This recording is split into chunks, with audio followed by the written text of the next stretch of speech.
আসলে ঘটনা তো ঘটেছে, তো এই জন্য আমরা একটু অপেক্ষা করি এবং আমরা মনে করি যে এটাতে ক্ষুদ্র রাজনৈতিক স্বার্থ জড়িত আছে কিনা তার চেয়ে বরং প্রশ্ন হচ্ছে একজন মানুষের নিরাপত্তা। এবং ওসমান হাদি হলেন এমন একজন ব্যক্তি যিনি বাংলাদেশের সাধারণ মানুষদের মুখের ভাষা দিয়েছেন, যিনি কথা বলেছেন আধিপত্যবাদী শক্তির বিরুদ্ধে। তো এই চক্রান্তের সাথে আমরা জানি আধিপত্য শক্তিরাও জড়িত থাকতে পারে। যারাই জড়িত আছে তাদেরকে খুঁজে অনতিবিলম্বে তাদের বিচার নিশ্চিত করার দাবি জানাচ্ছি আমরা। আসলে আমরা তো দেখেছি বিগত সময়ে 24-এর আন্দোলনে আমাদের উপরে সরাসরি গুলি চালানো হয়েছে। আমরা সরকারের কাছে বারবার দাবি জানিয়েছি যে আপনারা অনতিবিলম্বে অস্ত্রগুলো আপনারা জব্দ করুন।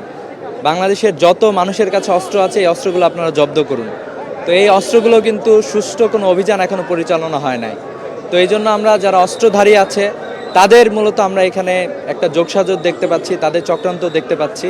তো তাদেরকে অনতিবিলম্বে তাদেরকে গ্রেফতারের আমরা দাবি জানাচ্ছি।